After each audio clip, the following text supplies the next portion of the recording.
बराह रास्त आपको इस्लामाबाद चलते हैं, जहां वजीर खारजा बिलावल भुट्टो जरदारी दफ्तर खारजा में तकरीब से खिताब कर रहे हैं।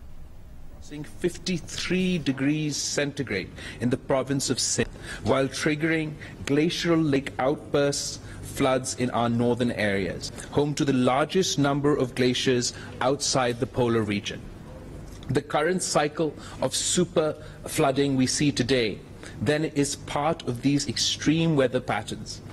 Unprecedented levels of cloudbursts, torrential and uninterrupted rain have caused widespread devastation, triggering both urban flooding, river floods, hill torrents, landslides, resulting in the loss of human lives, livelihoods and livestock, and severe damage to property and infrastructure. Southern, central and northern Pakistan have been the worst affected, particularly Balochistan and Sindh. It is feared that the scale will exceed that of the 2010 mega floods or super floods.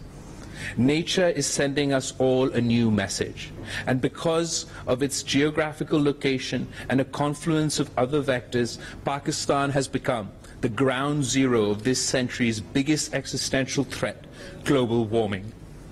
In some areas, the water is just everywhere, in an unbroken horizon of inundation.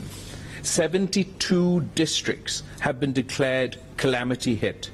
Over 33 million people have been affected, which is the size of a small country. More than 1,100, including women and children, have lost their lives, and many more are injured. Livelihoods are severely impacted with the loss of livestock, not to mention crop losses, among other crucial sources of sustenance. Hundreds of thousands of women, children and men have been displaced and forced to spend days and nights in camps and open areas under a merciless sky. Lack of access to food, clean water, shelter, and basic health care is making life harder for them with each passing day. Critical infrastructure, roads, bridges, and railway networks have been seriously damaged and destroyed. This is impeding our efforts for delivery of aid and transportation of affectees to safer locations. The situation is likely to deteriorate even further as heavy rains continue over areas already inundated by more than 2 months of storm and flooding. For us, this is no less than a national emergency. For the most vulnerable, especially the women and children impacted by this disaster, this is a life-defining experience. Excellencies, I've personally visited many of the flood-hit areas. Words cannot describe what it feels like to see people displaced from their own homes while mourning the loss of their loved ones. I've seen the pain, anguish and suffering in their eyes, having literally lost everything they owned, now waiting for the next food pack, unsure about their futures. They are looking up to us for survival and to rebuild their lives and livelihoods. In addition to the human misery, these extraordinary floods have taken a severe toll on the economy and further stretched our limited resources. Excellencies, the government of Pakistan is cognizant of its responsibilities and has been leading the humanitarian response with invaluable support from the United Nations and humanitarian partners. As part of our national efforts, we've earmarked $173 million to help flood-affected people through direct cash transfers. This will be dispersed through the Benazir Income Support Program to 1.5 million families who will each receive 25,000 rupees in immediate cash relief.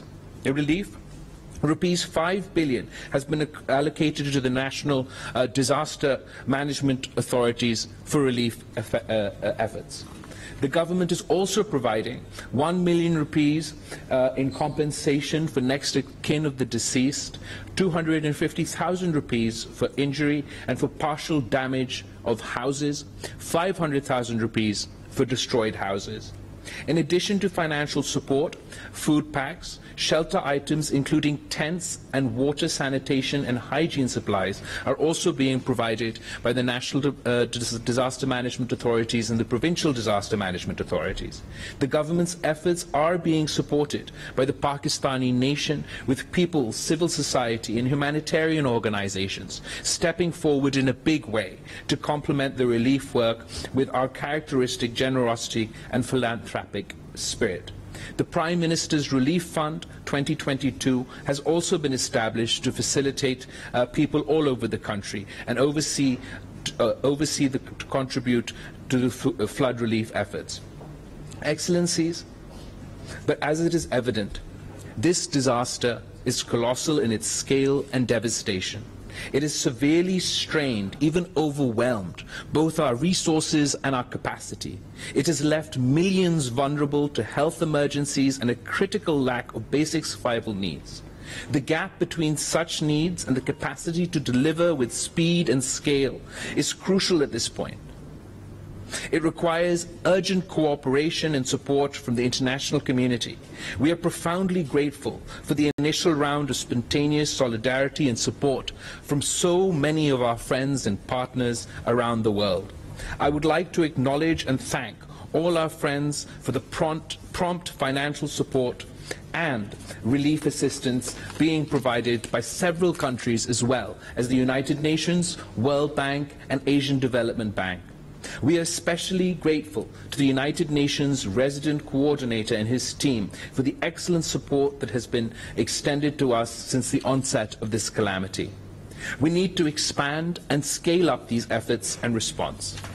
For that, we are launching the UN Flash Appeal for Pakistan Flood Response Plan 2022 today. The appeal prioritizes focused interventions in areas of education, food security, agriculture, health, nutrition, protection, shelter, and non-food items, water, sanitation, and hygiene. We also need assistance with livelihoods and livestock support, as well as relief, machinery, and equipment. We urgently need shelter and tents and mosquito nets, if they can be arranged and transported. This appeal is expected to address only part of the overall requirements and will therefore complement the broader effort. I would like to urge the international community to give its full backing to the Flash Appeal to help the people of Pakistan most in need. I hope our partners would appreciate that, given the urgent requirements of this catastrophe and the compounded burden on our economy, the humanitarian assistance being offered does not cut into the already committed development assistance. Beyond the immediate rescue and relief efforts, we would need support for rehabilitation and reconstruction of the flood-affected areas. I encourage you to contribute generously towards meeting the funding requirements of this response plan and going beyond. We believe that the efforts of the United Nations will be boosted by swift offers and announcements of support from your countries. Excellencies, the calamity we are facing is a clear manifestation of the direct and unmitigated consequences of climate change. As one of the smallest emitters on the planet, less than 1% of greenhouse gases. In fact, Pakistan is in the front line of the devastation caused by global warming. This mega flood has once again made us acutely aware of our vulnerability to recurring climate shocks. Such episodes are becoming all too frequent and increasingly more devastating. I hope you will agree that both the spirit of climate justice as well as humanitarian assistance, the international community needs to step up and share the burden with those most affected and impacted by rapidly changing climate and weather patterns. Your full support and solidarity with the people of Pakistan at this time would go a long way to alleviating their suffering and in helping to rebuild their lives, resilience and communities. I thank you and look forward to working with all of you to build back better. Thank you.